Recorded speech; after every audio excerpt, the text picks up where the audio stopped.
تخيل إنك مهندس سيرفرات في واحدة من أكبر منصات المطورين في العالم، المنصة اللي شايلة كود ومشاريع ملايين الشركات والمبرمجين، جيت لاب. وانت قاعد في نبطشيتك بالليل حاسس بالضمير المهني وقررت تحل مشكلة تقنية بسيطة، لكن من كتر التعب كتبت سطر كود واحد ودوست انتر، وبدون ما تقصد مسحت داتابيز البرودكشن بالكامل. 300 جيجا بايت من البيانات الحية طارت في الهواء. طبعا انت هتقولي بسيطة، نرجع للباك اب او النسخة الاحتياطية والشركة تشتغل تاني. تمام. الصدمة المرعبة ان المهندسين لما جريوا يفتحوا الخزنة اكتشفوا ان عندهم 5 انواع مختلفة من الباك ابس، والخمسة كانوا ميتين مش شغالين، ومفيش منهم نسخة واحدة سليمة. ازاي امر rm-rf وغرور الباك ابس الوهمية ودي التيم جيت لاب في داهية. هات قهوتك وتعالى احكي لك قصة الانتحار التقني الاشهر في تاريخ السيرفرات.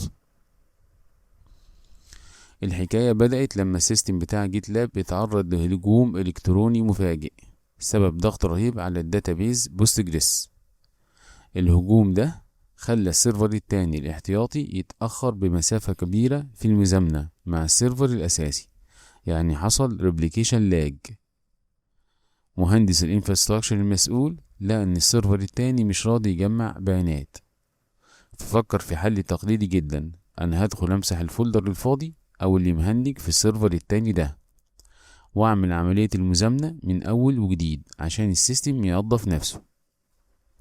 المهندس فتح شاشتين تيرمينال سوداويتين شبه بعض بالظبط، شاشة مربوطة بالسيرفر التاني الاحتياطي، وشاشة مربوطة بسيرفر البرودكشن الأساسي اللي عليه بيانات الناس الحية وبملايين الدولارات.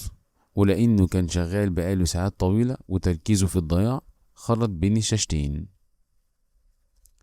المهندس كتب الأمر النووي في عالم اللينكس rm-rf. الأمر ده معناه امسح الفولدر ده بكل اللي جواه فورا ومن غير ما تسألني عن تأكيد. وكتب بعده مسار داتابيز البرودكشن. أول ما داس انتر لقى السطور بتتمسح بسرعة الصاروخ. في ثانية واحدة استوعب الكارثة، جسمه اتجمد وعرق بارد نزل على وشه.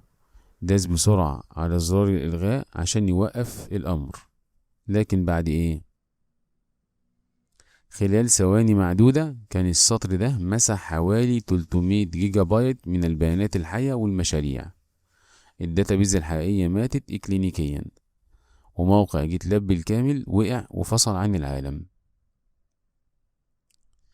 المهندس أخد نفس طويل وقال لنفسه الحمد لله احنا شركة يونيكورن بمليارات، وأكيد عندنا نسخ احتياطية. وكلم التيم وجريوا على الباك ابس، وهنا بدأت الكوميديا السوداء والرعب الحقيقي. النوع الأول BG_dump اكتشفوا انه ما بيشتغلش اصلا بقاله اسابيع لان نسخة البوستجريس كانت مختلفة ومحدش حدث السكريبت. النوع التاني ايجور سناب شوتس كانت بتتعمل لسيرفرات تانية خالص وما كانتش متفعلة على سيرفر الداتابيز ده. النوع التالت AWS سناب شوتس ما كانتش شغالة اصلا للنوع ده من السيرفرات. النوع الرابع سكريبتات النسخ الاحتياطي التانية كانت بتموت وتطلع ايرور، بس ما كانش فيه نظام اليرتنج، فكانت بتفشل في صمت تام بقالها شهور. النوع الخامس مساحته كانت 0 بايت. تخيل شركة عملاقة ما عندهاش نسخة باك اب واحدة شغالة.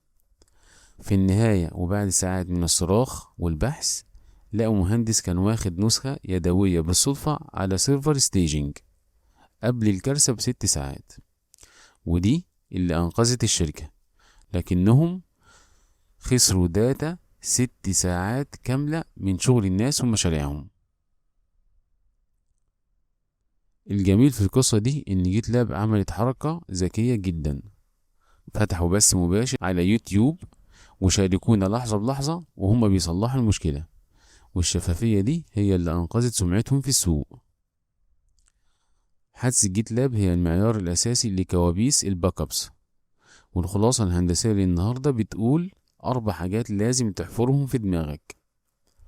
أولا، شرودنجرز باك اب. قيمة أي باك اب هي في نجاح عملية الريستور بتاعته. الباك اب اللي مش بتختبر استرجاعه بانتظام هو غير موجود برمجيا. ثانيا، شكل التيرمينال بيحمي حياتك.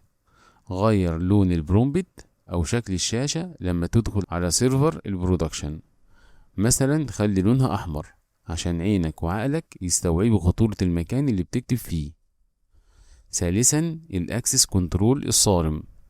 مفيش حاجة اسمها مهندس يدخل بصلاحيات روت أو أدمن كاملة يمسح ويعدل يدويا على البرودكشن في نص الليل وهو تعبان. الصلاحيات لازم تكون محكومة ومحدودة. Principle of least privilege. رابعا، الفشل الصامت قاتل.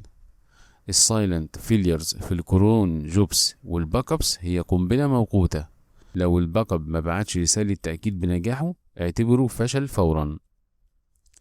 اتعلموا من أخطاء المليارات عشان ما فيش شركة بتستحمل الخسارة دي. ما تنساش تعمل لايك لو الكبسولة دي رتبت دماغك، واشترك في القناة عشان توجه الكبسولة الجاية لدماغك فورا. السلام عليكم ورحمة الله وبركاته.